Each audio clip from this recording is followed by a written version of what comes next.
The Western African Empires. Ghana, one of the most influential empires of all of Africa. Mali, a prosperous, powerful, and educated kingdom. And Songhai. You have learned of Ghana and Mali, and now you will learn of Songhai and the eastern and southern societies of Africa. The year was 1009. A ruler named Kosi converted to Islam and established the Daya dynasty, which became the first Songhai state. The Daya dynasty benefited from the Muslim trade routes that linked Arabia, North Africa, and West Africa. An era of prosperity followed, with Gao as the chief trade center. Mali had reached its peak in fame and fortune in the 1300s. Then weak kings inherited power. Late in the 1300s, the old problem of succession brought arguments that weakened the Mali Empire and gave one group an opportunity. This group was the Songhai, who lived along the Niger River and were known for fishing and their canoe transport. The Mali control over the Songhai capital Gao had always been somewhat weak, and the Songhai had never lost their thirst for independence. A Songhai king led his people in a rebellion which disrupted Mali's trade on the Niger River. The Songhai won this rebellion and became independent from the Mali. In 1464, under Sunni Ali, Songhai began to expand. His strong army both defended Songhai territory from attacks by outsiders and conquered new territories. Two of Sunni Ali's conquests, Timbuktu and Guinea, were especially important. They gave Songhai control of the trade empire, especially trade in salt and gold, that made Ghana and Mali so prosperous. Sunni Ali not only controlled the military, but also the government of Songhai.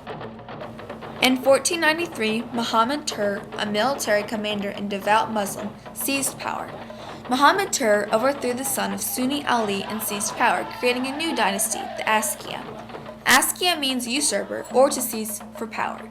During this reign of Muhammad Tur, the Songhai Empire reached its climax in prosperity and power. As the leader of the empire, Muhammad Tur continued Sunni Ali's policy of expansion. The Songhai Empire stretched 1,000 miles along the Niger River. He divided Songhai into provinces so that his power wouldn't weaken. Muhammad Tur maintained the peace and security of the empire with his strong navy and soldiers on horseback. Gold and salt trade grew, and the chief cities of the empire prospered like never before. After Muhammad Tur's reign, the Songhai experienced a slow decline. Near the end of the 16th century, the decline of the empire quickened when the Sultan of Morocco occupied most of Songhai.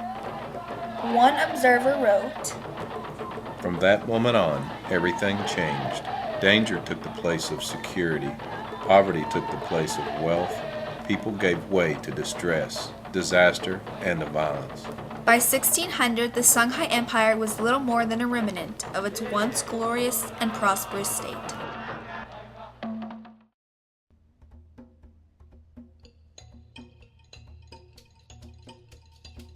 In East Africa, many states and societies took root. In most of those states and societies, Islam was a strong influence.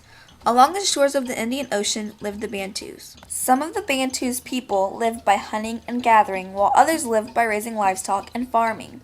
Those people who lived by farming started to move east, from the Niger River to East Africa. They moved slowly as small communities. The Bantu communities were based on subsistence farming, which was the growing of crops for personal use. Their primary crops were millet, sorghum, yams, melons, and beans. The men either hunted or conducted in trade. Most of the men traded salt, copper, and iron ore. The women worked the fields and took care of their children.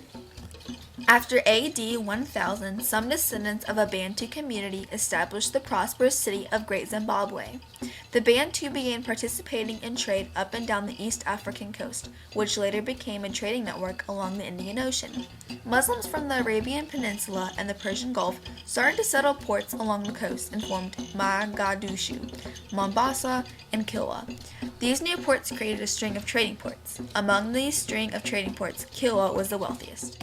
The Great Mosque of Kilwa and the Flusuni Kubwa Palace were the two most important buildings in Kilwa.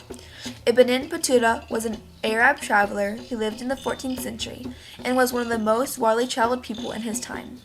He traveled over 75,000 miles. In 1505, the Portuguese destroyed Kilwa and all of its major buildings. As time progressed, the Swahili culture began to emerge throughout the coastal area. The Muslim religion and architecture became part of the African society. The word Swahili comes from the word Sahel, meaning coast in Arabic. As Arab trade in ivory and slaves spread north and west, the Swahili language also spread.